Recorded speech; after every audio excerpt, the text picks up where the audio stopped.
አለመኖር ክፍል 9 ልብ አንጠልጣይ እውነተኛ ታሪክ ደራሲ ፊደል ተራኪ ሶፊያ ይሱፍ። ይህንና መሰል የፍቅር ታሪኮችን ለማግኘት ቻናላችንን ሰብስክራይብ ያድርጉ። መልካም ቆይታ። ያቺ ጨካኝ ናት አይደለ እንደዚህ ያደረገችሽ? ልጅነትሽን ነስታ እንዲህ ያደረገችሽ? ሙት ወቃሽ አታድርገኝ አምላኬ ይላል ደግሞ መልሶ። እሺ ምን አይነት ህይወት ነው ያለሽ? ይንከባከብሻል?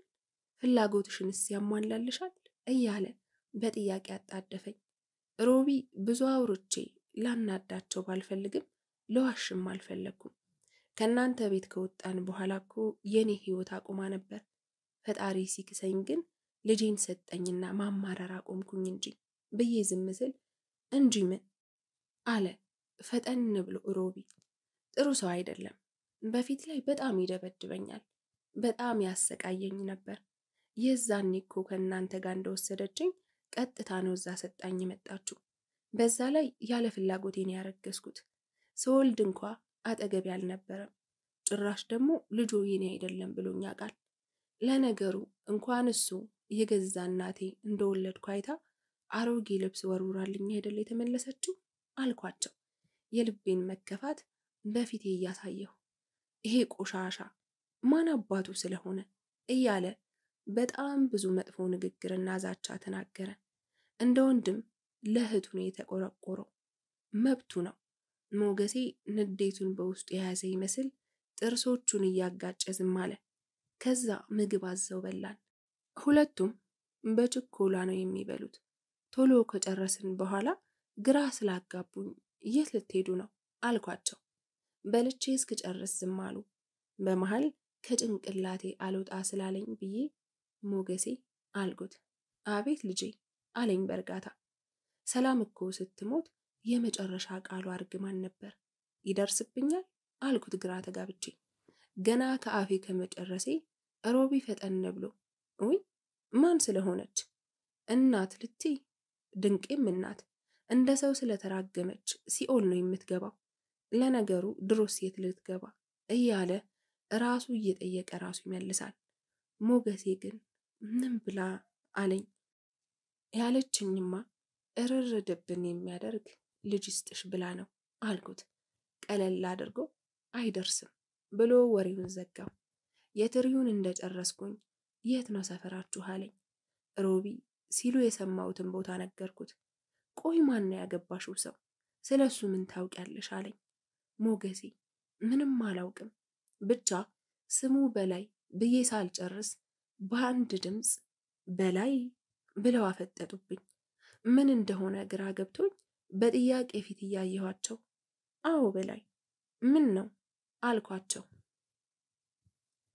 ከዛ እርስ በእርስ ተያዩና ሮቢ በላይ ብሎ ቃሉን ረዘም ሲያደርገው በአይን ብቻ ተግባብተው ሞገሴ ፈጠን ብሎ አዎ አልተሳሳትክም፣ ያ የጠንቋይ ዘር አለው።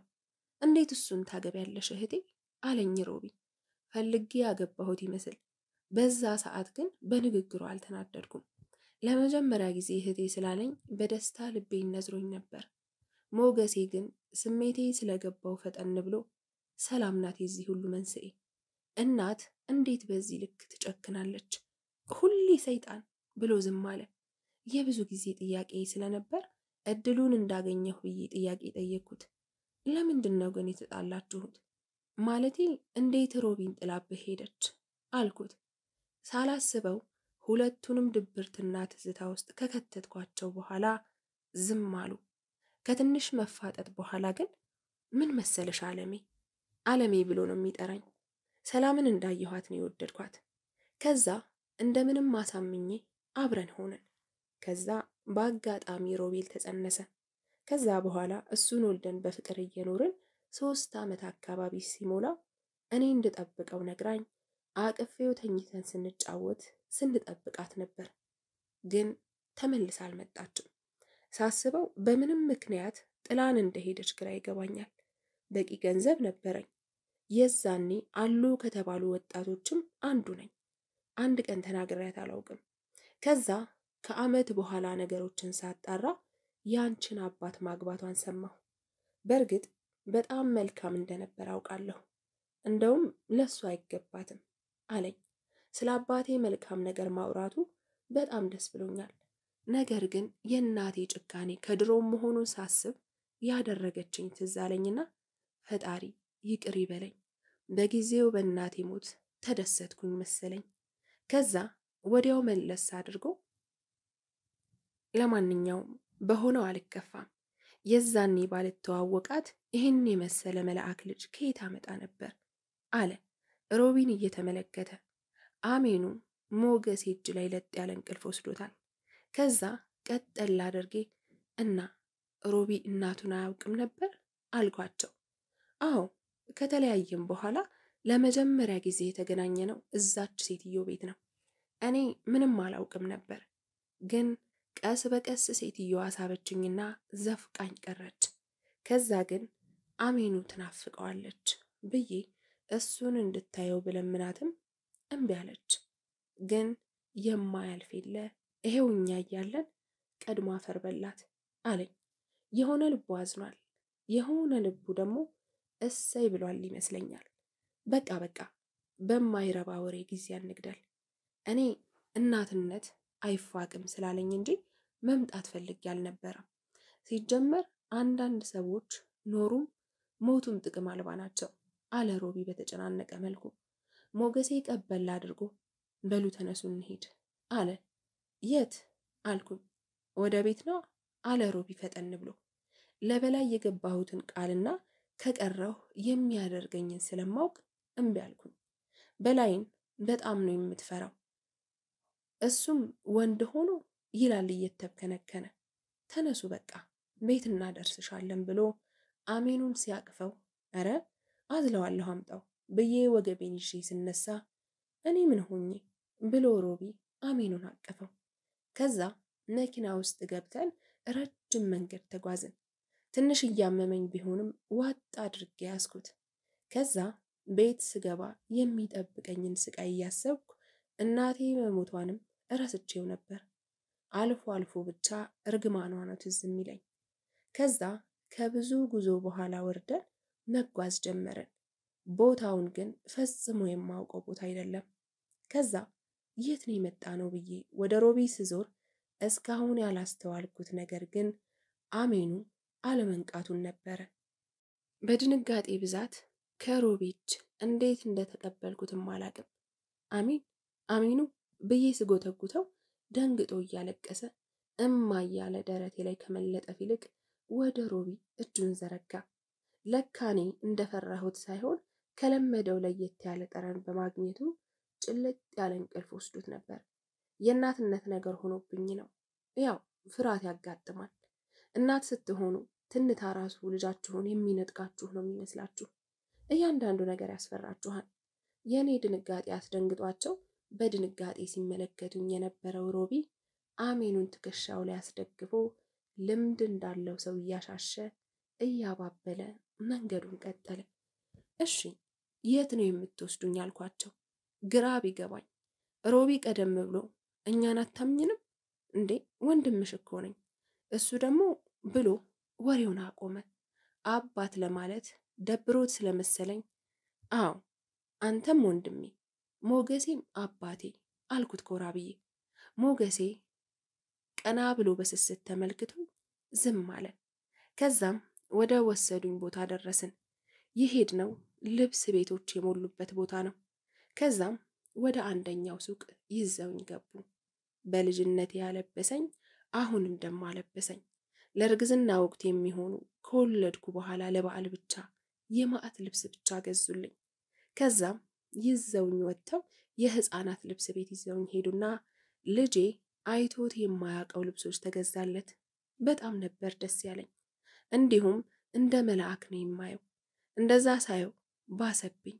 የኔ ልዑል የሀብታም ልጅ መሰለኝ። ብቻ በጣም ብዙ ልብስ ገዝተን ፏ አድርገነው አሜኑን አዝዬ ሮቢ ሁሉንም ተሸክሞ መኪና ጠርተው ጭነን ሄድን። በየት ነው የምንሄደው ስላቸው አንቺን አድርሰን እኛ ወደ ቤታችን እንሄዳለን ነበር ያሉኝ። ነገር ግን የወሰዱኝ ወደ ሌላ ቤት ነበር። የት ነን ሞገሴ አልኩት እርምጃዬን ገታ አድርጌ። ያኛውን ቤት ሸጠን እኮ እዚህ ገባን። ያላንቺ ይጨንቃል ቤቱ፣ ከብዶን ነበር። ከዛ ምን አባቱ ብለን ቤት ቀየርን አለ ፈገግ ብሎ መንገዱን እየቀጠለ። እንዴ ወደ ቤት አድርሱኝ እንጂ አልኳቸው። በላይ ከሰማ የሚያደርገውን የሕፃን ሥራ በመፍራት እንጂ አይደለም ለአንድ ቀን ዘላለሜን እዛ ብኖር ደስታዬ ነው። ምን አለፋሽ ዛሬ አትሄጅም፣ ብትገቢ ይሻልሻል። ይልቅ ወንድሜን አምጭ ብሎ አሜኑን አቅፎ ወደ ውስጥ ገባ። የሆነ ልቤ ደስ እያለ የሆነ ልቤ እየተከፋ ተከትዬ ገባሁ።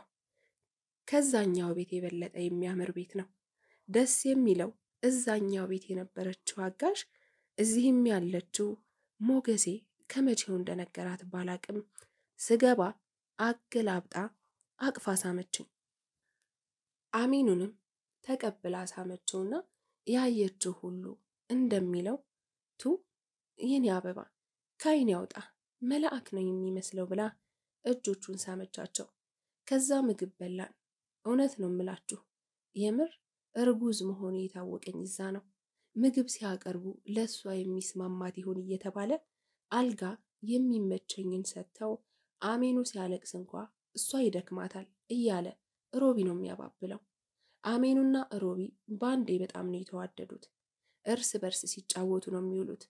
ልጄም እንደ ሕፃን የልጅ ምግብ መብላት ጀመረ። ከሽሮና ከውሃ በጨው ፍትፍት ተላቆ የተለያየ ምግቦችን መብላት ጀመረ። በሰላም በጤና በፍቅር ከ20 ቀን በላይ ቆየን። እኔም የእንክብካቤ ሕይወትን ለመድኩት። የመውለጃዬ ቀንም እየደረሰ ነበር። ሞገሴም ሆነ ሮቢ ገና ሳልወልድ የምወልዳትን ልጅ ለማየትና እኔን ለማረስ ቸኩለዋል። የገንፎ የአጥሚት እህልም ሳይቀር አስፈጭተው ጨርሰዋል። ከዛ ብቸኝነት ወጥቼ እህት፣ ወንድም፣ አባት ሁሉንም አገኘሁ። በጣም ደስ የሚል ጊዜ ማሳለፍ ጀመርን። ሆዴ ሲንቀሳቀስ እንደ ብርቅ ሰብሰብ ብለን ነው የምናየው። እንደዛ ሆነን እየኖርን እኔም በአንድ ጊዜ ከበፊቱ ተሻልኩኝ። ወፍሬያለሁ፣ ወዝ አምጥቻለሁ።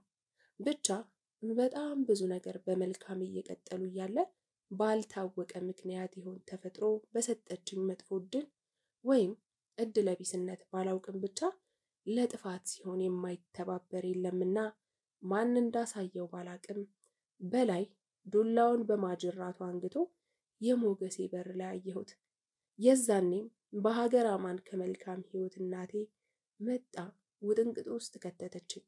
አሁን ደግሞ ተክታልኝ ለዘላለም ያሸለበችው በላይ ዳግም እድል ሊያበላሽ በር ላይ ቆሟል። ሁላችንም ወዲያውኑ ተሰበሰብን። ሮቢ ከፊቴ ቀድሞ። ከዚህ በፊት ስትወስዷት ዝም ብያለሁ፣ አሁን ግን ለማንም አልሰጣትም አለ ሮቢ። የኔ ሚስት ናት፣ ማን ያገባዋል አለ በላይ ባል የሆነ ይመስል። ከዛ እንዳይጣሉ ብዬ ልሄድ ወደ በላይ ስሮጥ ሮቢ እጄን ያዘ። በላይም እጄን ይዞ ሲጓተቱ ድንገት በላይ ለቆኝ ዱላውን ሲያነሳ እኔ በመሃል ወደኩኝ። ሁለቱም ከልባቸው ሲጎትቱኝ ስለነበር ሁለቱም ሲለቁኝ ክፉኛ አወዳደቅ ነው የወደኩት። ድሮ በፊልም ስላየሁ ልጄ በፈሳሽ መልክ ይወርድብኛል ብዬ ፈራሁ። እኛ ባሰብነው ሳይሆን ፈጣሪ ባለው ነውና ፈጣሪ ይመስገን ምንም አልሆንኩም። የልዩነታቸው ስፋት ሮቢ ተንሰፍስፎ አብሮኝ ወደቀ ማለት ይቻላል። ባል ተብዬው ግን ወንድነት የሥራ ይመስል ኮራ ብሎ ቆመ። ሮቢ እንደምንም አንስቶኝ ደህና ነሽ እህቴ፣ ደህና ነሽ አይደል እያለ ሆዴን ደግፎ ያዘው። ደስ የሚለው የወደኩ ያህልም አልተሰማኝም ነበር። ፈጣሪ ይጠብቁኛል። በመትረፌ ተደስቼ ሳልጨርስ ያልጠበቅኩት ነገር ተፈጠረ። በላይ ሲመጣ ለካ የሚያውቃቸውን የሕግ አካላት ሰብስቦ ነው የመጣው። ሳያቸው በጣም ነው የደነገጥኩት። ሞገሴም ክው ብሎ ከሮቢና ከኔ ፊት ቀድሞ ቆመ። ምክንያቱም ሁሉም የመጡት በዛ ሲሉ እንደሰማሁት ጠመንጃ የሚባለውን ነገር ይዘው ነበር። ምንድን ነው አለ በጥያቄ እየተመለከታቸው። ከመሃላቸው አንዱ አስፈሪ ሰውዬ የቦታ ስም እየጠቀሰ እኛ የመጣ ነው ጥበቃ ክፍል ነው እና ባለቤቱን በመደበቅና በመስረቅም ጭምር ተከሳችኋል። እናንተን የማሰር ሙሉ ፍቃድ አለው ባለቤቱ ናት፣ እንዲሁም የ1 ዓመት ሕፃንን ጨምሮ ነው ብሎ ወደ ሞገሴ ሲጠጋ ፈጠን ብዬ መሃል ገብቼ አያይ ማንም አስገድዶኝ አይደለም፣ እናቴ ስትሞት ነው የመጣሁት፣ እሱ ወንድሜ ነው፣ እሱ አባቴ ነው አልኳቸው ወደ እነ ሞገስ እየጠቆምኩኝ። ሰውየው ዞር ብሎ በላይ ተመለከተው። የእሱን ፍቃድ እየጠየቀ እንደሆነ ስለገባኝ ከትዕግስት የቤት አጋዛችን ለኔ እንደ እህቴ አሚኑን ተቀብዬ ወደ በላይ ሄድኩኝ። ሮቢ እጄን ሊይዘኝ ሲሞክር ሳላስበው እንዳትነካኝ ብዬ ጮህኩበት። ቶሎ ስለሚናደድ ደንግጦ ወደ ኋላ ሸሸ። በላይ እሱን ፈርቼ የተጠጋሁ መስሎት መሰለኝ ኮራ ለማለት እየሞከረ ነበር። እኔ ግን በእኔ ምክንያት ማንም እንዲጎዳ ስላልፈለግኩ ነው። ሞገሴ አሁንም ምንም ማድረግ አልቻለም። በዝምታ አቀረቀረ። ከዛ እምባይን ዋጥ አድርጌ መንገዱን ጀመርኩት። ያ ሁሉ መንገድ በእግሬ እንደምሄድ ሳስበው በጣም ከፋኝ፣ ደከመኝ። አሚኑም እንደ አባት ሳይሆን እንደ ተጠየፈ ሰው በሩቅ ሆኖ አምጩ ብሎ እጁን ሲዘረጋ ከዚህ ቀደም የማንንም ዲቃላ ያለው ትዝ አለኝና በጣም ተናድጄ አልሰጥም ብዬ በጀርባ ያዘልኩት። የሚያሳዝነኝ ያ ሁላ ልብስ እያለ አንድም ሳሊዝ መውጣቴ ነበር። ወይኔ በላይ በመሃል ቁጭ እያልኩም ቢሆን በውስጥ ለውስጥ መንገድ ሰፈር ደረስን። እዛ በርጋ ስደርስ የተሰማኝ ስሜት ከገነት ወደ ሲኦል እንደመባረር ያህል ነበር። አንዳንዴ ሳስበው ወይ እንደ ባል አይንከባከበኝ ወይ እንደ ሰው አያዝንልኝ። ለምንድን ነው እኔ ጥሩ ህይወት እንድኖር የማይፈልገው?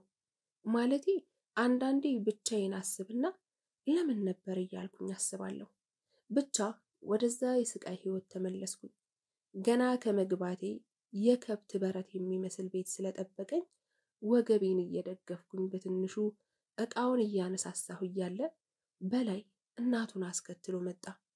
ምን አባሽ ሆንኩ ብለሽ ነው ባለቤትሽን ባዶ ቤት ጥለሽ የምትሄጁ ባክሽ?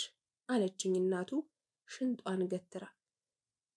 የኔ መልስ እንደ ሁሌው ዝምታ ስለነበር በሆድሽ ያለውን አስወጪኝ መጀመሪያ፣ እኔ ልጅ የቸገረኝ መስል አትፈልፊብኝ አለች። ጭራሽ ይባስ ብላ በራሴ ፍቃድ የጸነስኩ ይመስል ፈጣሪ ሲፈጥር ትዕግስተኛ አድርጎኝ አሁንም ዝም አልኩኝ። እረ ለጉሞ ያስቀርሽ፣ እዚህ የትም ዞራ እየመጣች ትለጎማለች ብላ ተመልሳ ወጣች። ማወቅ የምፈልገው ነገር ግን ዲቃላ ማለት ምን ማለት ነበር? እንደዛ ሰድባኝ ነው ሄደችው። ቃሉን ደጋግሜ ብሰማውም የቃሉን ትርጉም አላውቅም ነበር። ሳስበው በላይ ያመጣኝ እኔን ፈልጎ ሳይሆን እኔ ሳልኖር ስቀር የቤቱን መዝረክረክ፣ ባዶነቱን፣ ብቸኝነቱን አስተውሎት ይመስለኛል። እኔ ከመጣሁ በኋላ ባዶ የሆነው የሊጥ ባልዲ ማን እንደሚጋግረው ባላቅም ተቦካበት። እኔ አቅም የለኝም። ቤቱ ተስተካከለ፣ ቡና ተፈላበት፣ ብዙ ነገር ተቀየረ። ቀኑን በደንብ አስታውሳለሁ። ሰንበት ነበር፣ እሁድ ነው። ወሩ ታህሳስ፣ ቀኑ 19 ነው። የበላይ ቤተሰቦች ምን እንደፈለጉ ባላውቅም ተሰብስበው መጠው ቡና እየተፈላ ቁጭ ብለው እየዶለቱ ነበር። ምንም ሳላስበው ድንገት ምጥ መጣ። በጣም ይገፋኛል። መቆም ሲከብደኝ አልጋው ላይ አረፍ እያልኩኝ ማቃሰት ጀመር። መጀመሪያ ያዋለደችኝ የወንድሙ ሚስት ፈጠን ብላ ብድግ ስትል የበላይ እናት እስኪ አትንቀልቀኝ ገለባ እያለች ወደ እኔ መጣች። እኔ መቆጣጠር አልቻልኩም። እዛው ማማጥ ቀጠልኩኝ። በጣም ከባድ ነበር። በአንድ በኩል እንባዬ ይፈሳል፣ ላብ አለ፣ የምጥ ትንቅንቅ አለ። በዛ መሃል የበላይ እናት ገና ስትጠጋኝ በጣም በሚያስፈራ ሁኔታ ጮኸች። ድንጋጤው ይህን ባላቅም በአንዴ ልጁ ወጣልኝ። ምን እንዳስጮኋት ለማወቅ ቶሎ ቀና አልኩኝ። ምክንያቱም የመሰለኝ ወይ ገና ሳልወልድ ልጄን ያጣሁ ወይ የተለየ ፍጥረት የወለድኩ ነበር የሚመስለው። ልክ እንደ ሁኔታው ያስደነገጣቸው በዙሪያ የተሰበሰቡ። በዛን ሰዓት እኔ ሰዎችን እያየሁ ምንም ባይጠቅሙኝም እንኳ በዙሪያዬ መሆናቸው አስደስቶኛል። መቼም በባዶ ቤት ከመውለድ የማይሻል የለምና የበላይ እናት ቶሎ ብላ እትብቱን ቆርጣ የለበሰችውን ነጠላ ከጭንቅላቷ ላይ ገፋ ልጄን ጠቅልላ አቀፈቻት። ቤቱን ሙሉ በልልታ ቀለጠችው። ልጅን ለአንዷ ሰጥታ በላይን ወደ ራሷ አስጎንብሳ አገላብጣ ሳመችው። ጭራሽ ይባስ ብላ ደግሞ ወደ እኔ መታ በዛለ አቅሜ አገላብጣ ስማኝ ተባረኪ ልጄ አመሰግንሻለሁ አለችኝ። ከነገሮች መደራረብ የወለድኩት ለካ ሴት እንደሆነ ለመረዳት አላስቸገረኝም። ወንድ ነው የምትወልደው ብሎኛል እያለች እንደዛ በአዳም ልኮ ተማምና እንዳልተወነች የልዑል እህት ልዕልት ናትና ልዕልት የመሰለች ቀይ ሴት ልጅ ወለድኩኝ። ገና ከመወለዷ ቅንድቧና ጸጉሯ ሙልት ያለ ልጅ ናት። በእርግጥ የአሁኑ ምጡ ቀለል ያለ ቢሆንም ከባድ ህመም ይዞ ነው የመጣው። በጣም እያመመኝ ነበር። ልጄንም አይን አበዙባት መሰለኝ ታማብኝ ነበር። ክፉኛ ለቅሶ ነው የምታሰማው ነበር። ደስ የሚለው ሁሉም ትኩረቱ ወደ እሷ ስለነበር ብዙ እንክብካቤ ያደረጉላት። ከዛ ሽፍንፍና አድርገው ጡት እንዳጠባት እየተናገረች አሳቀፈችኝ። የነበራትን ውበት በቃል ለማስረዳት ይከብዳል። በጣም ቀይ ናት። ሉጫ ጸጉሯና ቅንድቧ የወር የሁለት ወር ሕፃን አስመስሏታል። ብቻ በጣም ስለምታምር ሳያት ህመሜን አስረሳችኝ። እኔ እሷን እየመገብኩ እያለ በላይና የወንድሙ ሚስት ቀርተው ሌሎቹ ሄዱ። ልጅቷ ልክ እነሱ እንደወጡ ወደ እኔ ቀርባ ልጄን እያየችና ፈገግ እያለች በጣም እድለኛ ሴት ነሽ አለችኝ። ቀና ብዬ በላይን ስመለከተው በሆነ በተደበላለቀ ስሜት ራቅ ብሎ አሻግሮ ልጄን እየተመለከታት ነበር። በዛ ሰዓት ግን እሱ ሳይሆን እኔ ነኝ የማሳዝነው። እኔ ማን ሆኜ ነው ለሱ ማዝነው? ሆንቼው ጉድ። ልጅቷ ግን የሁለታችንን ፊት አስተውላ ባይግባቡም በላይ እያት እስኪ ልጅህን ለማቀፍ አትጓጓም አለችው በስስት እየተመለከተቻት። እሱም ሳይደረደር መጥቶ ከቅፌ ወሰዳትና ተመለከታት። ይሄ ሁሉ ታሪክ ያመለጠው አሜኑ ከእንቅልፉ ነቃ። የተመቻቸ ቦታ ካገኘ እንቅልፍ ከወሰደው ቶሎ አይነቃም። አልጋው ግን አይመቸውም ነበር። በአሁኑ የእናቱ ጩኸትና የኔ ምጥም አልቀሰቀሰውም። እኔ ግን ረጅም ሰዓት ሲተኛ ይጨንቀኛል። አንዳንዴ ሁላ አውቄ ቀሰቅሰዋለሁ። በአሁኑ ሲነቃ ግን ያየው አዲስ እንግዳ ነበር። አስደንግጠዋለች። በጣም ደንግጧል። እማ እያለ ወደ እህቱ ይጠቁማል። በላይ ግን አስጠግቶ ሊያሳየውም ፍቃደኛ አልሆነም። በላይ ልጁን ታቅፎ እንደቆመ ከቆይታዎች በኋላ የበላይ እናት ከሌሎች ጋር ሆነው ከመቼው እንዳደረሱት ባላውቅም ገንፎ፣ አጥሚት፣ እንጀራ በወጥንም ጨምረው ይዘው መጡ። ለውጥ ነው። ይሄ ሁላ እንክብካቤ ሴት ስለወለድኩ ነው። አስባችሁታል? በእጇ የያዘችውን ዕቃ ቁጭ አድርጋ አንተ እንደዚህ ነው የምታቅፋት? ሲጀመር አሁን ምግብ ያስፈልጋታል፣ ለእናቷ ስጣት ብላ ጮኸችበት። ልክ እኔ ሳቅፋት ደግሞ አሜኑ በእነዛ ትናንሽ እጆቹ ፊቷን እጇን እየነካካ ሚጣ ይለኛል። የኔ ልዑል አጫዋች ልዕልት ስለወለድኩለት ደስ ብሎኝ ነበር። ሴት መሆኗ እኔም በጣም ደስ ብሎኝ ነበር። ምክንያቱም ሰይጣን አላዋቂ እንደሆነ እንዲያውቁ እረድቻቸዋለሁ። ብቻ ግን የመጣልኝን በግድ አበሉኝ። አንዳንዴ በጣም የምንፈልገው ነገር ዘግይቶ ሲሆን ይሰለቻል መሰለኝ። በመጀመሪያ ያላየሁትን አሁን ሲንከባከቡኝ፣ ምግብ ያጣሁትን ምግብ ሲሰጡኝ አልበላኝ አለ። ግን በግድ አስበሉኝና ልጅቷ እንድትጠባ ነገሩ። ከዛ ድሮም ከልክ ያለፈ እንክብካቤ አልተመቸኝም ነበር። ገና በአንደኛ ቀን የአፏን ሞልታ አሁን 1 ወር ሲሞላት ወይም ክርስትናዋ እንዳለፈ እኔ ጋ ነው የምትሆነው። ለጊዜው ጡት ለመጥባቱ እዚሁ ብትሆን ይሻላል ብላ እርፍ አለች።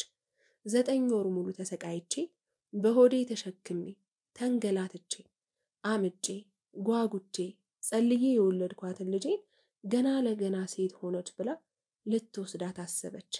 የዛን ቀን ጦርነቱ ተጀመረ።